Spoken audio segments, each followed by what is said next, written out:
The city of Pontiac has many dilapidated places.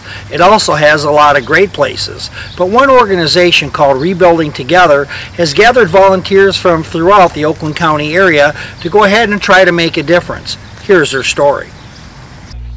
Rebuilding Together works with homeowners who have a desire to improve their properties but face obstacles in the quest to fix their homes, which often have fallen into disrepair over a number of years. Joe Hachka, project manager for Rebuilding Together, explains why his organization exists. Rebuilding Together has been in existence since 1988, and it's a national organization. It's just done tremendous things for communities throughout the country. Workers have come together from all over the metro area to descend on one Pontiac neighborhood with the hopes of improving things one home at a time. Nicole Smith of White Lake is part of a group from St. Pat's that contributed labor for the project, and she explains why. So why are you doing this? To help out people who need help and that can't do their own, help people out basically. So. 5 key sponsors, including Booz Allen Hamilton, DTE Energy, Bank of America, Continental Automotive, and the Eaton Corporation, and local churches and civic groups, contributed $200,000 to fix up homes that qualified. The labor included light work from yard work and paint scraping to installing staircases and fixing the foundations of some homes. Matt Witham of Booz Allen Hamilton said that his company's philosophy is to give back to the community. The company we work for, Booz Allen Hamilton, is part of our core culture, is volunteer community service. So this aligns well with the organization that we work for. Probably, I think 9 out of 10 of the people that volunteered today do work for Booz Allen Hamilton. So it falls right in line with our core values.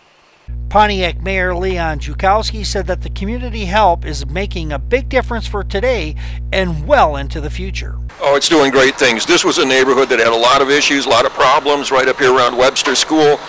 We've got more sheriff's patrols, so the neighborhoods are getting safer, and this is just a tremendous assistance to the city, because once you start fixing some of these houses, the neighbors start fixing up their houses too.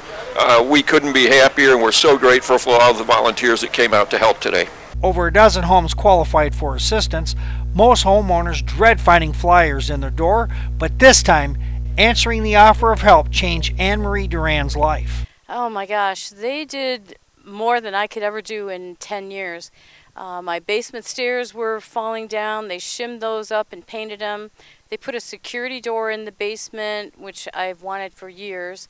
They did all of this front yard here with the arborvitae and the brick trim, and they also put a new porch in. Her home repairs are not done yet, as the work cannot be finished in one day, but she is a believer in rebuilding together and is spreading the word. Joe Hachka said that while $200,000 was put into the work, the real value will be seen down the road. What we do is, our goal is to, and historically we've had, for every dollar that we spend on these projects, we return $4 of value to the community. So it's just a great ratio, and it also uplifts the rest of the neighborhood, even houses that we're not working on, because people tend to go to their homes and they do different things, and it just brings up the whole community. So through the pride of home ownership, an organization, and neighbors that care, you see neighborhoods changing one home at a time. For the Oakland Press, this is Joe Akers reporting.